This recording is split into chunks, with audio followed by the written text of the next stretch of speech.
Hai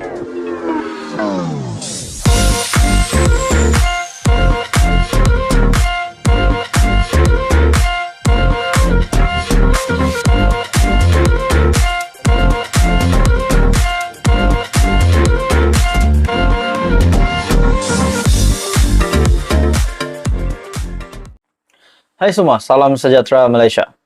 Saudara-saudara, tuan-tuan dan puan-puan. Satu kejutan besar hari ini, satu ulasan menarik yang saya nak sampaikan. Ini adalah berkaitan dengan status Datuk Seri Anwar Ibrahim sebagai Perdana Menteri Malaysia yang ke-10 yang sudah sah mengangkat sumpah. Hari ini tuan-tuan dan puan-puan, terdapat satu bagi saya ini satu pendapat yang mengejutkan daripada seorang individu ini, yaitu Raja Petra bin Raja Kamarudin. Siapa tidak kenal Raja Petra? Beliau lantang bercakap di media sosial, bahkan sebelum ini pernah membuat kenyataan bahwa kerajaan yang ada hari ini, kerajaan PHBN adalah pintu belakang istana negara.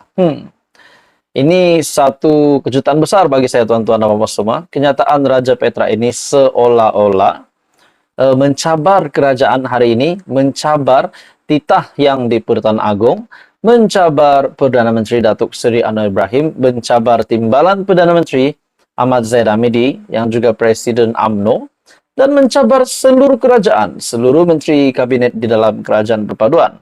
Kenapa saya kata begitu? Sebab Raja Petra membuat kenyataan bahwa kerajaan PHBN adalah pintu belakang istana negara. Betul, Anda boleh lawat Twitter Raja Petra bin Raja Kamarudin untuk melihatnya. Dan terkini pula, saudara-saudara, tuan-tuan dan puan-puan, satu lagi kejutan daripada Raja Petra bin Raja Kamarudin melalui entry terkini Twitter RPK. Beliau membuat kenyataan bahwa Pakatan Harapan menang PRU 14 dan PRU 15 sebab 1MDB. Jadi ulasan penuh untuk kenyataan Raja Petra ini, di mana beliau menyatakan di dalam entry terkini Twitternya, Pakatan Harapan menang pilihan raya umum ke-14 dan pilihan raya umum ke-15 disebabkan 1MDB. Oke, tuan-tuan dan puan semua, sekiranya Anda mempunyai komen tentang ini.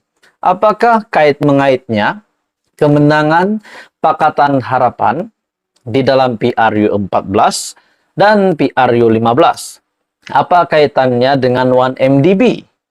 Disebabkan 1MDB, kemenangan diperolehi oleh Pakatan Harapan.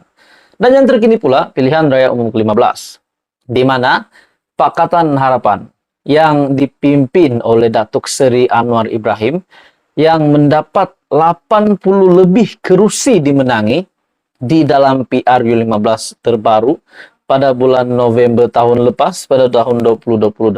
Bagaimana pula boleh dikaitkan dengan 1MDB? Oke, saudara-saudara, tuan-tuan dan puan semua, sekiranya Anda mempunyai komen tentang ini, Anda boleh komen di bawah. Bagaimana ada kesinambungannya 1MDB dengan kemenangan dan juga dengan status Datuk Seri Anwar Ibrahim hari ini sebagai Perdana Menteri. Saya rasa mungkin ada yang mempunyai komen tentang ini. Anda dipersilakan komen. Bagi saya, saudara-saudara, tuan-tuan dan puan semua, secara pribadi, pendapat saya secara pribadi, kemenangan Datuk Seri Anwar Ibrahim sebagai pengerusi Pakatan Harapan adalah disebabkan mereka layak untuk menang. Sudah mengangkat sumpah jadi Perdana Menteri, sudah dibentuknya kerajaan perpaduan hari ini, menteri-menteri sudah dibentuk, dan kita dapat lihat perlahan-lahan ada penambahbaikan di Malaysia, di kerajaan ini, untuk di negara kita, maksud saya di negara kita. Tapi akhirnya kenyataan daripada Raja Petra bahwa Pakatan Harapan menang PRU 14 dan PRU 15 disebabkan 1MDB. Apa komen Anda, tuan-tuan dan puan semua? Teruskan bersama di dalam channel ini untuk info yang lebih hangat. Jangan lupa tekan butang like, share, dan subscribe. Hai semua, salam sejahtera Malaysia. Selamat datang ke channel Fels Lifestyle. Tuan-tuan dan puan semua, setelah Datuk Seri Najib Razak, bosku, yang telah gagal untuk satu lagi peluang untuk bebas daripada tuduhan berkaitan dengan SRC International. Akhirnya, saudara-saudara, terdapat satu lagi kejutan yang berlaku di antara SPRM dan juga Ketua Hakim Negara. Di dalam satu artikel yang saya lihat di Sinar Harian, tular pula satu surat. Satu surat yang sangat panas, yang sangat mengejutkan. Tular surat laporan siasatan Hakim Muhammad Nazlan.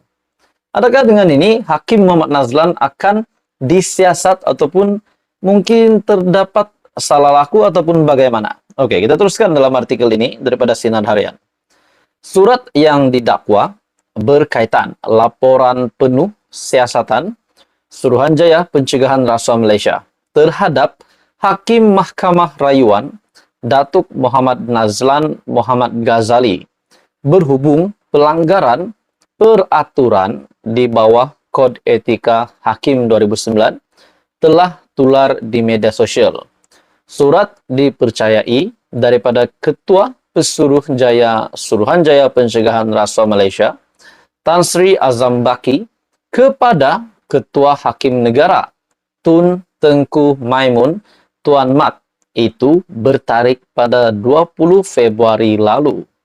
Laporan itu telah diterima Tengku Maimun sebelum semakan sabitan dan hukuman terhadap Datuk Seri Najib Tun Razak dalam kes SRC International yang berjumlah RM42 juta Jumaat lalu. Menurut laporan itu, SPRM pada Februari lalu memaklumkan satu laporan terhadap Muhammad Nazlan sudah dikemukakan kepada Ketua Hakim Negara berhubung pelanggaran peraturan di bawah Kod Etika Hakim 2009. Laporan SPRM itu turut dikongsi oleh sebuah portal berita. Berdasarkan maklumat salinan dokumen tersebut, Ketua Suruhanjaya Pencegahan Rasuah Malaysia mengesyorkan kepada Ketua Hakim Negara mengambil tindakan tata tertib terhadap Muhammad Nazlan di bawah Kod Etika Hakim 2009. Adakah dengan ini Hakim Muhammad Nazlan akan dikenakan tindakan?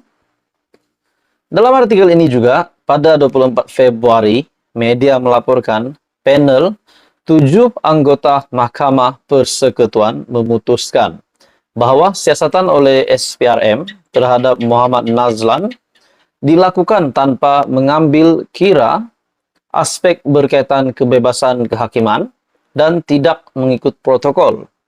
Tengku Maimun yang mengetuai panel itu dilaporkan berkata, cara penyiasatan dijalankan ke atas Muhammad Nazlan dengan menghebahkannya melalui kenyataan akbar, kelihatan tidak menjaga keyakinan terhadap kebebasan badan kehakiman. Beliau berkata, siasatan terhadap Muhammad Nazlan yang juga dilakukan tanpa rundingan dengan badan kehakiman juga menimbulkan keraguan sama ada siasatan terhadapnya dilakukan secara bona fide ataupun dengan niat baik. Muhammad Nazlan ialah hakim yang menjatuhkan hukuman penjara 12 tahun dan denda RM210 juta terhadap Najib.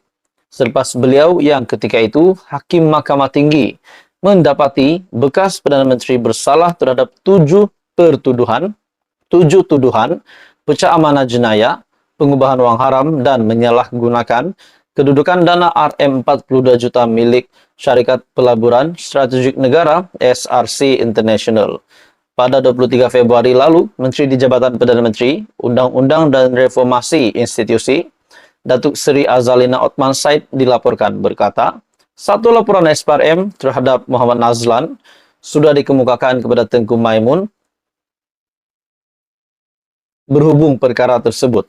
SPRM juga sebelum ini dilapor membuka kertas siasatan terhadap Muhammad Nazlan. Susulan laporan polis menafikan tuduhan dibuat penulis blog Raja Petra Kamarudin mengenai dakwaan ada sejumlah wang yang tidak dapat ditentukan punca dalam akaunnya. Jadi menurut Anda, tuan-tuan dan puan semua, apa komen Anda dengan isu hangat ini?